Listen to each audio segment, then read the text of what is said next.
Wage stagnation has caught the attention of policymakers of both parties. While Republican and Democratic lawmakers are hopelessly at odds over taxes, they both acknowledge the need to address the problem of wage stagnation. What might be done to boost the income of the average American? Let's take a look at education policy, an area targeted by the OECD, which stands for the Organization for Economic Cooperation and Development. The OECD has 34 industrialized countries, including the United States, as its members, and it analyzes economic developments in these countries and offers policy recommendations. In the view of OECD, U.S. education policy is out of step with the demands of today's economy, which rewards those with high skills but hurts those with low skills or skills that are in low demand. The OECD is particularly critical of America's early childhood education.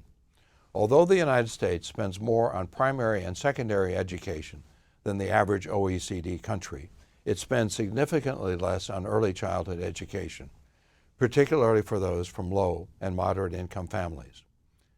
This puts affected children from these families at risk when they start school. They perform less well academically and are less likely to attend college than their peers who received a quality early childhood education. Upon reaching adulthood, many of these children fall in the low-skill category, which for most of them means a lifetime of low income and job insecurity. The OECD also notes the slippage in America's position as the leader in higher education. At one time, the United States had far and away the world's largest proportion of college graduates.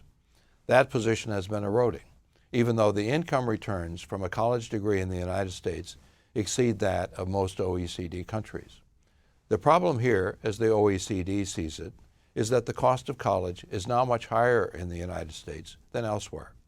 At one time, government paid the large share of the cost of attending a public college or university, which is where most Americans get a college degree. Increasingly, the cost has been shifted to students in the form of higher tuition. That's had two negative consequences for people's income. One is that the high cost of college has dissuaded some people from attending. Even though there's a long-term income payoff from getting a degree, the upfront, short-term cost of paying for college is too high for some high school graduates, particularly those from lower and middle-income families. The second consequence is that most students leave college with a substantial loan debt. According to a recent study by the Federal Reserve, college loan debt now exceeds the total of all credit card debt.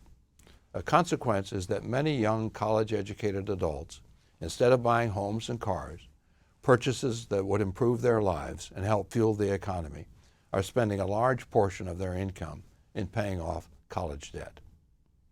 These problems, early childhood education and the cost of a college education, could be improved by government action, and their alleviation would help in the long run to overcome wage stagnation. The open question is whether U.S. policymakers will take the necessary action. They've taken a first step by acknowledging the need for policy change at the preschool and college levels. The next step, actually doing something on a scale that would make a difference, is the uncertain one.